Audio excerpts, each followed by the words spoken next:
پیامبر صلی الله علیه و سلم گفتن که الدنیا سجن المؤمن و جنت الکافر. دنیا زندان مؤمن است و جنت کافر است. لیکن ما همین عکسش دیده ایستادیم.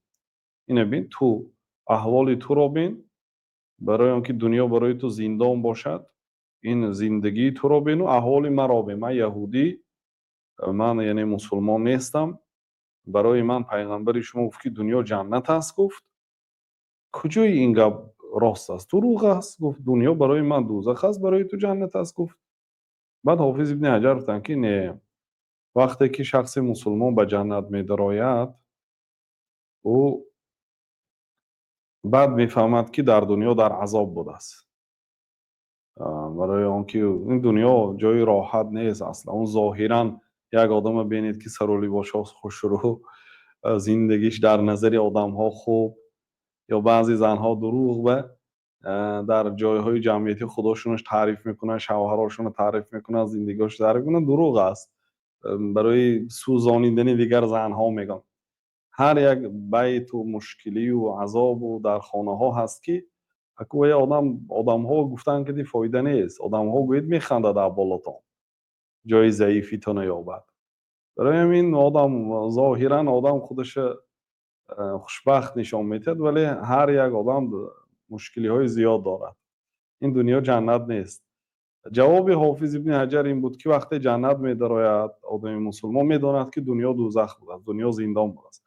و شخص کافر هم وقتی که به دوزخ می‌دراید میگفت است که اوه، همون روغن کشی کرده گشتگیم در بازارها جنت بود و دست گفته.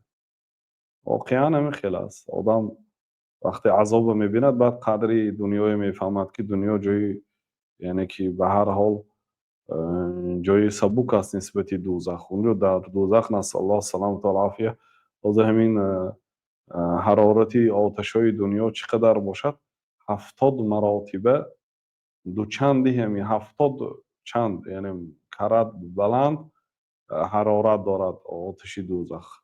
به همین آتش آدم طاقتش ندارد. اگر از تمام اطرافش آتش بسوزاند، تمام دیگر. این بسیار عذابی سخت است. در دوزخ این 1 ساعت یا 10 ساعت نه، تا آخر عمر است. نسأل الله سلامت. بعد میگوید که دنیا برای ما جنت بوده است. یعنی برای آن چی جنت هست به این معنا که مثلا پیامبر صلی الله علیه و سلم گفتن که جواب حافظ ابن حجر همین قدر. من خودم بعضی چیزایی گفتم برای فهمو شدنش. حافظ ابن حجر گفتن که جنتی ها به جنت دارد میدونند که دنیا زندان بوده است، دوزخی ها به دوزخ دارد میدونند که دنیا جنت بوده است. او سعدی هم میگن که از دوزخیان بپرس که اعراف بهشت است. بعضی آدمو نو رسیا اومدین، ای میگو اینجا اینقدر آزادی بوده سو، اینقدر اینجا خوب بوده سو. از دوزخیان بپرس که اعراف بهشت است. دوزخی ها حوران بهشتی را دوزخ بود اعراف.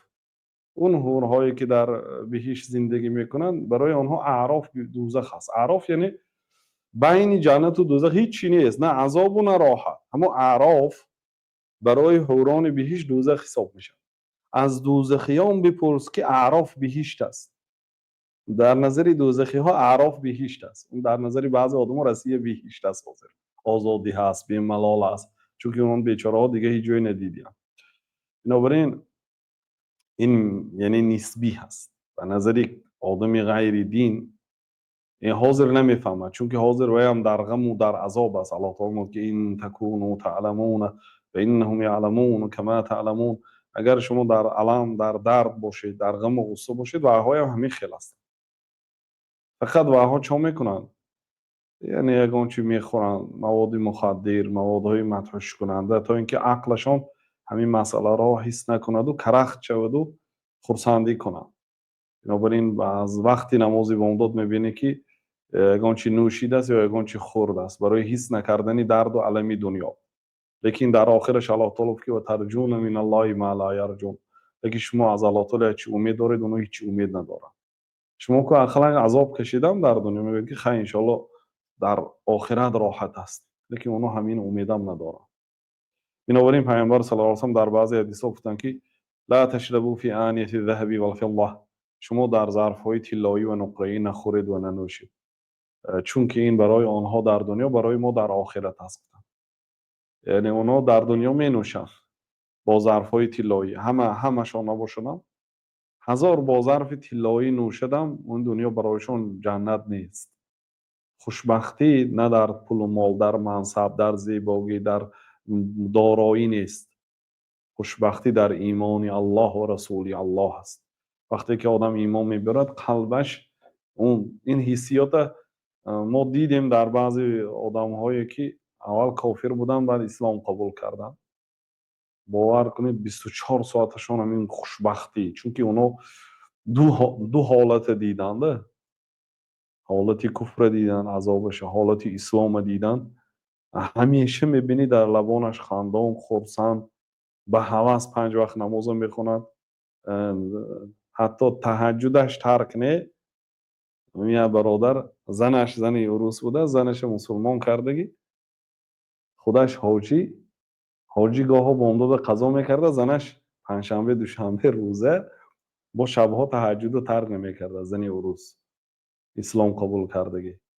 یعنی گاه ها اونا خوب درک میکنه، برای اونکه یک عالم گناه همه نمودش کرده دیدن. در گناه لذت نیست، در گناه همیشه حسرت است. او تا کردن در نظرتون شیطان زیبا نشان میدهد، لیکن وقتی که کرده دیگر از اون گناه یگان لذت نمیبرید، بلکه تا آخر روزتون حسرتش باقی میماند. عبادت ها چی؟ عبادت ها مشقتش از یادتون میبراید. 30 روز روزه داشتید، تهجد خواندید، تراویح خواندید، قیام خواندید، عذاب کشیدید، غمش، عذابش، مشقتش فراموش میشد، ولی لذت عبادت در خاطرتون میموند. عکس گناه حسرتش در خاطر میموند، لذتش در خاطر نمیموند. بنابراین اون بیچاره ها واقعا سزاوار مهربانی هستند. کسی که از الله تعالی دور هست، محبوس آدمی که نه که در زندان باشد. بعضی علما محبوس اون آدمی که از پروردگارش محبوس باشد. عبادت کردن میتونه دو زنجیر پیچ است، گویا حق عبادت کردن ندارد. همه آدم زندانی هست، نه اون آدمی که در زندان نشسته و الله تعالی را عبادت دارد. زندانی حقیقی آنه که زندانی نفسی خودش است، الله تعالی را نمیتونه عبادت کرده. بنابراین حالت آنها بسیار خراب است. آنها خیلی که حضرت عیسی گفتن فرحموا اهل البلاء رحمت الله علی العافیه، به اهل بلا رحم کنید. اصلا اهل بلا را مسخره کردن ناز نیست، چون که اونها مسخره کنید احتمال است که خودتون گرفتار میشه. اونها رحم کردن در کار. رحمت الله علی العافیه، به عافیتی که الله تعالی برای شما داده است به این حمد گویید، شکر گویید.